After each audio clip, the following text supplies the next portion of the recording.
பொண்ணுன்னே இழுத்துட்டு நின்றுச்சின்னா அவுத்து விட்டானிக்கு மேய போதா பாரு. நான் வேணா கொஞ்சம் தூரம் தள்ளி கொண்டு பத்தி விட்டு வரட்டம்மா? வேண்டாம் மகா, கொஞ்ச நேரம் கழிச்சு பையன் உண்டு மேயதுக்குன்னு போயிடும். ஆத்தாளம் மௌளம் என்ன வரவேற்கிறதுக்குன்னா பார்த்துட்டு நிற்கிட்டியே. ஆமாம், இவ பெரிய தலைவி பெரு, இவளை வரவேற்கிறதுக்குன்னு காத்துக்கிட்டு கிடக்காத. இங்கே வீட்டில் 1008 பிரச்சனையோடு உட்காந்துட்டு இருக்கோம். இதில் வேற நீ சரியை கிளப்பிட்டு 1008 பிரச்சனை தீர்க்கன்னா கடவுளால் தான் முடியுங்க்கா. ஆனால் உங்களுக்கு ஏதாவது சின்ன பிரச்சனை இருந்தால் சொல்லுங்க, அதை சின்ன பின்னமாக்கிறா இந்த சின்ன பொண்ணு. ஒன்றத்தையும் நீ பார்க்கண்டா, எல்லாத்தையும் நாங்களே பார்த்து கொடுத்தோம். அது இருக்கட்டும் சின்ன பொண்ணு, உன் அண்ணன் பையனுக்குன்னு பொண்ணு பார்க்கணுன்னு போனியே, அந்த விஷயம் என்ன ஆச்சு? அந்த வயிற்றுச்சலே ஏங்கா கேட்குதிய? தெரிஞ்சுக்கிட்டதுக்காக தான் கேட்டேன். அது வழக்கம் போல தான்க்கா, இந்த இடமும் முடிவாகலை. பொண்ணு நல்லா இல்லையோ? நல்லா தாங்க இருந்தா, ஃபோட்டோவில் பார்த்து முடிவு பண்ணிட்டு தானே இங்கேருந்து போனோம். அந்த பொண்ணு தான் இப்போதைக்கு கல்யாணம் வேண்டான்னு சொல்லிட்டா. பொண்ணுக்கு இஷ்டமான முதல்ல கேட்டுட்டு போயிருந்துருக்கலாம்ல. பொண்ணு பிடிச்சோன்னே நான் எங்கள் மைனிக்கிட்ட ஃபோன் பண்ணி கேளுங்கன்னு சொன்னேன். அவையெல்லாம் பொண்ணு வீட்டுக்கு ஃபோன் பண்ணி கேட்டிருக்காவோ, அங்கே ஒழுவிய சரின்னு தான் சொல்லியிருக்காவ. அதை நம்பி தான் நாங்களும் இங்கேருந்து கிளம்பி போனோம். நாங்களும் அங்கே போய்ட்டு 1 மணியில் 2 மணியில் ஒரு 4 மணி நேரம் பார்த்துக்கிட்டே இருந்திருக்கோம். அப்புறம் என்னாச்சு? காப்பி வருது, ஜூஸ் வருது, மிக்சர் வருது, கேட்குற பண்டெல்லாம் வருது. ஆனால் பொண்ணு மட்டும் வரவே இல்லை. நானும் எவ்வளோ நேரம் தான் பண்டத்தையே தின்னுட்டு இருக்குது. இதுக்கு மேலே உட்காந்துருந்தா சரிப்பட்டு வர்றதுன்னு எந்திரிச்சு பொண்ணு இருக்க ரூமுக்கே போயிட்டோம்ல. நீ போய் பொண்ணுகிட்ட கேட்டோன்னே பொண்ணு இந்த கல்யாணத்தில் இஷ்டம் இல்லைன்னு சொல்லிட்டாளோ? அப்படி நடந்தால் தான் பரவாயில்லையே. நான் அங்கே போய் பார்த்தா அங்கே பொண்ணே இல்லை. அப்போ அந்த பொண்ணு வீட்டிலே இல்லையா? ஆமாக்கா, நாங்கள் வந்துட்டு போகிறது வரைக்கும் வர மாட்டேன்னு சொல்லிட்டு அவைய சொந்தக்கார வீட்டில் போய் இருந்துக்கிட்டான். அந்த வீட்டில் நடந்ததை நேரில் பார்த்தது மாதிரி சொல்லுதாவே. இது எங்கேயோ கேள்விப்பட்டது மாதிரி இருக்காமக்கா. நீங்கள் என்ன சொல்லுது எனக்கு புரியல. நான் உனக்கு புரியும்படியவே சொல்லுதேன். முற்பகல் செய்யும் பிற்பகல் விளையும். நீ முதல்ல சொன்ன கதை கொஞ்சமாவது விளங்கிச்சு. ஆனால் இப்போ புரியாத புதிரால பேசிக்கிட்டு இருக்க. உங்களுக்கு புரியாமல் இருக்கலாம்க்கோ, ஆனால் புரிய வேண்டியவளுக்கு நல்லாவே புரியும். அப்படிதானே மகா? இதை பற்றி அவகிட்ட கேட்டால் அவளுக்கு என்ன தான் தெரியும் சொல்லலாம். நம்ம தாக்கா நினச்சிக்கிட்டு இருப்போம் பிள்ளைகளுக்கு ஒன்றுமே தெரியாதுன்னு. ஆனால் அது உண்மையிலக்கா, நம்மளை விட அதிகமாகவே அவளுக்கு தெரியும். அவளுக்கு தெரியும் புரியுன்னு பேசிகிட்டு இருக்கா. ஆனால் எனக்கு தான் ஒன்றுமே விளங்க மாட்டுக்கு. உனக்கு இப்போ நான் விளங்க வைக்கேன் பாரு. மகாவோட ஃப்ரெண்டு அனு இருக்காளா, அவளை பொண்ணு பார்க்கணும் 2 நாளைக்கு முந்தி வந்தாவளா, அந்த விஷயம் உனக்கு தெரியுமா? அந்த விஷயம்லாம் எனக்கு தெரியாமல் இருக்குமா? அதுதான் அன்னைக்கே தெரியுமே. அன்னைக்கு மாப்பிள்ளை வீட்டுக்கார வந்துட்டு போன பிறகு மகா வந்து சொல்லியிருப்பா. இதெல்லாம் இவ சொல்வாளா? அருண் தான் சொன்னான். அது இருக்கட்டும் சின்ன பொண்ணு, இந்த விஷயத்துக்கும் நீங்கள் பொண்ணு பார்க்க போன விஷயத்துக்கும் என்ன சம்மந்தம் இருக்குக்கோ? இல்லாமல் சொல்வேனா? அன்னைக்கு என்னன்னா, இந்த ஒரு பொண்ணு வெளியூர் பையனை அவமானப்படுத்திச்சு. ஆனால் இப்போ இந்த ஒரு பையன் வெளியூரில் போய் அவமானப்பட்டுட்டு வந்திருக்கான். ஓ, இதுக்கு தான் நீ முற்பகல் செய்யின் பிற்பகல் விளையுங்கிற பழமொழி சொன்னியாங்க. வந்த பையன் எப்படியும் வருத்தப்பட்டுக்கிட்டு சாபம் போட்டுட்டு தான் போயிருந்திருப்பான். அதனை போய் தான் எங்களுக்கு பழிச்சுக்கிட்டு. என்னமோ நேரில் பார்த்தது மாதிரி சொல்லிட்டியே. வந்தது யாரும் சாபம் போட்டுட்டு போகலை. அவளுக்கு ஏதோ அவசரம்னு சொல்லிட்டு தான் போனவ. என்னம்மா பக்கத்துல இருந்து கேட்டது மாதிரி பேசுறத பாரு. அப்போ வந்தவி அனுவை பார்க்காமலே கிளம்பிட்டவளோ? எத்தனை வாட்டி தான் நான் சொல்லுறதான், அனு வர்றதுக்கு முந்தையே கிளம்பி போயிட்டவனே. அப்போ அனுவால நாங்கள் கஷ்டப்படலையா? நான் கூட ஒரு நிமிஷம் நாங்கள் பட கஷ்டத்துக்கு அனு தான் காரணம்னு நினச்சிட்டேன். இதைத்தான் மொட்டை தலைக்கும் முழங்காலுக்கும் முடிச்சு போடுதுன்னு சொல்றது. எங்களுக்கும் பழமொழி தெரியும். இவ பேசதும் சரிதானே சின்ன பொண்ணு. இதை தான் எதையும் பேசுறதுக்கு முந்தி ஒரு தடவைக்கு பல தடவை யோசிச்சுக்கிட்டு பேசணுங்குது. தாயும் மூலம் நல்லா தான் பேசிய. நீங்கள் 2 பேரும் படிச்சிருந்தா லாயருக்கு போயிருக்கலாம். லாயல்னா என்னது சின்ன பொண்ணு? அதான் நீ சொல்வலக்கா, வக்கீலுக்கு போயிருந்திருக்கலாம். இந்த விஷயம் உனக்கு எப்படி தெரியும்? சின்ன பிள்ளையில எங்கள் அப்பா கூட என்னைய வக்கீலுக்கு தான் படிக்க சொல்லி சொன்னப்ப. ஆனால் என்ன பண்ண, எங்கள் ஊரில் பள்ளியிடமே கிடையாது. அனுவோட வீட்டில் என்ன நடந்துக்கிறது எனக்கு தெரியாதுக்கோ. ஆனால் என் அண்ணன் பையன் வேதனைப்படுறதுன்னு நினச்சாதான் எனக்கு ரொம்ப கஷ்டமாக இருக்குது. இதில் அவன் மேலே ஒன்றும் தப்பு இல்லைல்ல, எதுக்கு அவன் வேதனைப்படணும்? தப்பு இல்லைன்னு நமக்கு தெரியும். ஆனால் வரவிய போறவிய அவன் மேலெல்லாம் குத்தம் சொல்லுக்காத. அப்படி யோகமா சொன்னா ஒருத்தி 2 பேர் சொன்னா பரவாயில்ல, பேசிட்டு நான் உண்டு போனோடனே அதை தானே சொல்லிட்டு இருக்காளுவ. அவன் ஏற்கனவே பொண்ணு பார்க்க வரமாட்டேன்னு சொன்னான். நாங்கள் தான் கட்டாயப்படுத்தி கூட்டிகிட்டு போனோம். இப்போ என்னன்னா எங்ககிட்ட கூட ஒழுங்காக பேச மாட்டேக்கான். அவனுக்குன்னு ஒருத்தி என்னையே பார்ப்பா, ஏற்கனவே பறந்துருப்பா. காலை நேரத்துக்கு வந்தா சரிதான். மகாய மேலே கோவப்பட்டா கூட பரவாயில்ல, அவங்ககிட்ட ஒரு விஷயத்த சொல்லணும். மகாவை பொண்ணு கேட்டு வந்தவன்னு வச்சுக்க, உடனே வர சொல்லிவிடாத.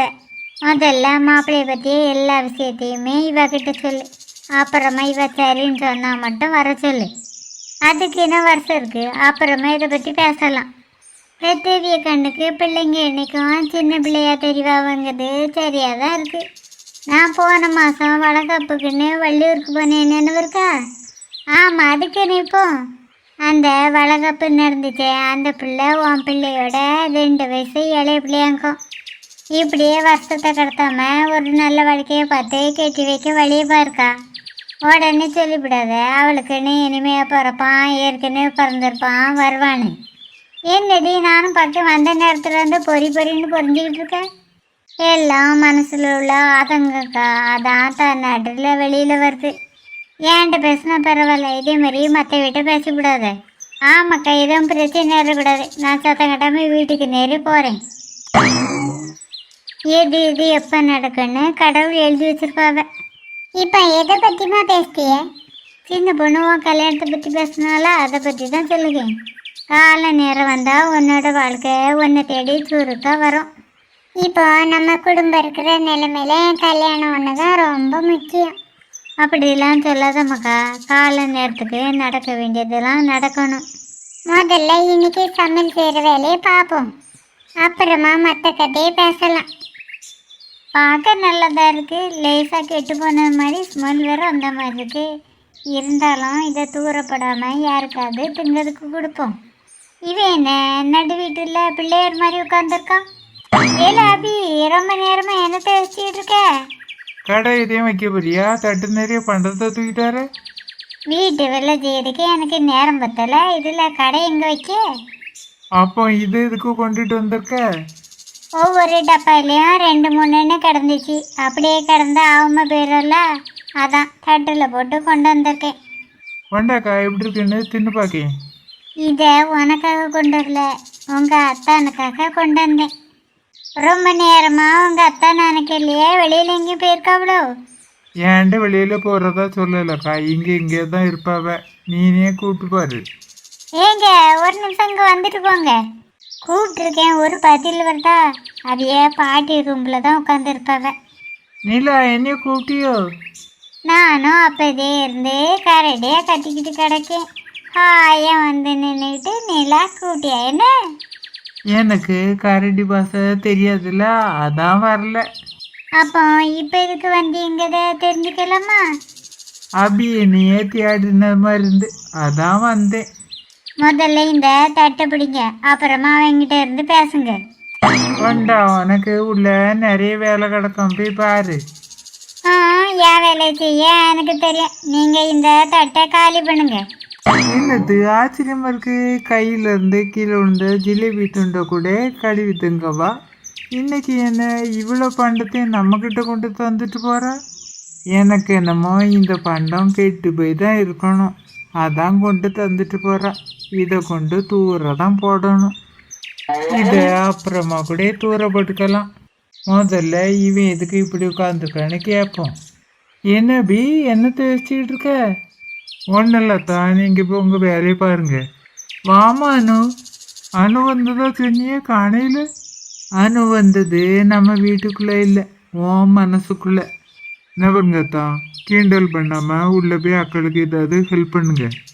ஏன் ஹெல்ப்பு உங்கள் அக்களுக்கெல்லாம் தேவையில்லை, உனக்கு தான் தேவை. ஆமாம், இந்த பேச்சுக்கு ஒன்றும் குறைச்சல் இல்லை. காலையில் ஒரே ஒரு ஃபோன் நம்பர் தானே கேட்டேன், தந்தேலாங்கோ. நீ கேட்டது என் ஃபோன் நம்பராக இருந்தால் இப்போ உடனே தந்துடுவேன். உன் அக்கா நம்பராக இருந்தால் என் ஃபோனை பார்த்தாது சொல்லிடுவேன். நீ கேட்டது அனுவோட நம்பராச்சு, அதுக்கு நான் எங்கே போவேன்? பைக் எடுத்துகிட்டு போய் அனு வீட்டிலே போய் கேட்டுட்டு வாங்க. அதெல்லாம் நடக்கக்கூடிய காரியமா? வேறு ஏதாவது ஐடியா இருந்தால் சொல்லு. அதையும் என்கிட்ட கேட்கிய பொண்ணு பார்க்கன்னு அனுப்பி வச்சவள உங்கள் பாட்டி, அவியக்கிட்டே போய் கேளுங்க. இதில் எங்கே அவியில் குத்தம் சொல்ல, முதல்ல நம்ம அவியக்கிட்ட ஃபோன் நம்பரை வாங்கி வச்சுருந்துருக்கணும். இப்போ அவிய ஃபோனில் இருந்த எல்லா நம்பரும் அழிஞ்சு போயாச்சு. இப்போ என்ன பண்ண? ஒரு அரை மணி நேரம் பொறுத்து இருந்தால் அணுவுக்கு பிடிச்சிருக்கா பிடிக்கலையான்னு கேட்டுட்டு வந்திருக்கலாம். அதுக்கும் நீங்கள் விடலை. நடந்து முடிஞ்சதை பற்றி பேசி என்ன போகுது? இனிமேல் நடக்க வேண்டியதை பார்ப்போம். நீங்கள் ஒன்றையும் பண்ணண்டாம், பண்ணின வரைக்கும் போதும். இதிலேருந்தே யோசிச்சுட்டு இருக்காம உள்ளே போய் படுத்து தூங்கு. கனவுல அணு வருவா, அவகிட்ட நீயே கேட்டுக்க. நானே கேட்டுக்கிட்டேன், ஆனால் கனவுல இல்லை, நேரில். அதானோ, நானோட ஊருக்கு போகிறேன், நீங்களும் வரையலா? என்னது நானா? அதெல்லாம் நடக்காத அபி. நீங்க இப்ப வெளியில போறீங்களோ? நீ வரையலன்னு சொல்லி வாயை கூட மூடலை, அதுக்குள்ளே உன் அக்கா வந்துட்டா பத்தியா? கேள்வி கேட்டது நான், பதில என்கிட்ட சொல்லுங்க. நான் ஒரு இடமும் போகணுன்னு கிளம்பல, அபிதான் என்னைய துணைக்கு கூடுதான். நீ எங்களை போற? அனுவோட வீட்டுக்கு தாங்க போகிறேன். ஒத்தையில் போகக்கூடாதுல்ல, அதான் அத்தனையும் துணைக்கு கூப்பிடுங்க. நான் சொல்லதை கேளபி, நீ ஒன்று அங்கே போண்டான். அப்போ நான் மட்டுமாவது போயிட்டு வரட்டுமா? அவனே போகக்கூடாதுன்னு சொல்லி நீங்கள் போகிறேன்னு சொல்றியே. இங்கேருந்து யாருமே போகக்கூடாது. அவியலுக்கு வேணா அவி அங்கேருந்து ஃபோன் பண்ணுவ, அப்புறமா நம்ம பேசிடலாம். அவன் அமைதியாக தானே இருந்தான், இவ்வளோ நேரம் ஏட்டிக்குப்படியே பேசி குழப்பி விட்டுருக்கிய. லீவு நாள் தானே, சும்மா இருக்கட்டுமான்னு பார்த்தா நீங்கள் சரிப்பட்டு வர மாட்டிய. உள்ளே வந்து எனக்கு ஈரக்காயத்தை உரிச்சு தாங்க. நீ பைய எடுத்து போய் நான் வந்து உரிச்சு தரேன். நான் சொன்னேன்ல அபி, அனு ஊருக்கு நான் வர்றது நடக்காத ஒன்று. நான் ஒரு கூண்டு கிளி, சிறை கொடிந்த பறவை. நான் காலந்தட்டும் இந்த வீட்டில் தான் இருந்தாகணும். உங்கள் அக்கா அனுமதி இருந்தால் தான் நான் இங்கேருந்து வெளியிலே போக முடியும். என்னால் உனக்கு ஹெல்ப் பண்ண முடியலன்னு நினச்சாதான் வருத்தமாக இருக்குது. அதான் அத்தனோ நானும் முதல்ல சொன்னேன், எனக்கு ஹெல்ப் பண்ணண்டா, அக்காளுக்கு போய் ஹெல்ப் பண்ணுங்கன்னு. நீங்கள் போய் அக்காளுக்கு ஹெல்ப் பண்ணுங்க. அனுக்கிட்ட என்ன பேசணுமோ அதை நான் பார்த்துக்கிட்டேன். அங்கே போகிறது சரிதான், அது ஒரு கிராமம், கொஞ்சம் கவனமாகவே பேசு. அங்கே போய் என்ன பேசணும், எப்படி பேசணுங்கிறத நான் பார்த்துக்கிட்டேன். All the best Abhi. Thanks அத்தான். ஈரங்காயத்தை எடுத்து வச்சுட்டேன், வாங்க. இதோ வந்துட்டேன்.